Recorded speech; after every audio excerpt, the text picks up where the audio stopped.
প্রণাম করার কথা থেকে শিখাই দিতে হবে নাকি? বাপের বাড়ি থেকে চাপাবাজি ছাড়া তো কিছুই শিখে আসুনি। কত শখ করে বউ মারলাম, ঘরে নাই সুখ নাই। আজকেই তো ছেলেকে বলে তোকে বাড়ি ছাড়া করবো।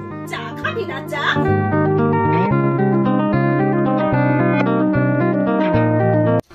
কিরে সব কোথায় গেলি? আসিস দি, আয় আয়, পরিবার থেকে বসে একটা ফোন করবি না? চিন্তা হয় না বুঝি কখন উঠছিস ট্রেনে? সেই সকালে ট্রেনে উঠছি, একলা জল দে তো। বৌমা কোথায় গেলে? দেখো তোমার মাসি শাশুড়ি আসছে, বের হও বের হও। আয় আয় আয় আয়। দুপুর 11টায় ঘুম থেকে উঠে জানিস একটা কাজ করে না পারি না, আর আমি কিছু বললেই ফস করে উঠে। কত শখ করে বউ মারলাম, ঘরে নাই সুখ নাই, আমার সুখ নাই। আবে সালে বাতের ব্যথাটাও বাড়ছে জানিস, আগের মতো আমি কাজও করতে পারি না। এই যে মাসির জল। প্রণাম করার কথা থেকে শিখাই দিতে হবে নাকি?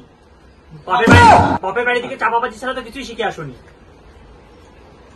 চল দি ছাদে যাই, ঘরে যে গরম, এসিটাও দুদিন থেকে খারাপ হয়ে পড়ে আছে জানিস। বাবুকে কতবার বললাম যে ঠিক কর ঠিক কর, বাবা বলছে তো শুনবে না, বউ বললে ঠিকই শুনতো। আরে না না না, ছাদে যাবো না, ছাদে বাইরে প্রচন্ড গরম আছে।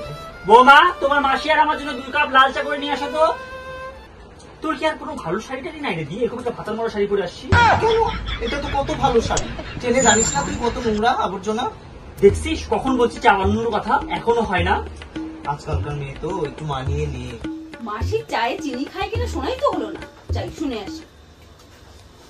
ওই কথা বলিস না দি, আমার যখন বিয়ে হয় তখন 16 বছর বয়স, একটা কাজ আমি পারি না, আর পানের থেকে চুল খসলেই শাশুড়ি মা চুলের মুড়ি ধরে মারতো। আর এখন ছোট ঘরের মেয়ে তো, না দেখছি ফ্রিজ, না দেখছি ওয়াশিং মেশিন, সব এখানে এসে দেখতেছি সেই মেয়ের কিটটা নিয়ে আসতে।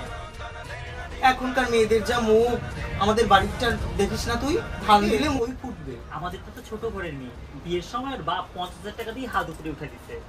ওয়াশিং মেশিন, এসি, ফ্রিজ এগুলো কি দেখছে নাকি? এখানে এসে দেখছে সেই মেয়ের দেখ ফুটানি দেখা।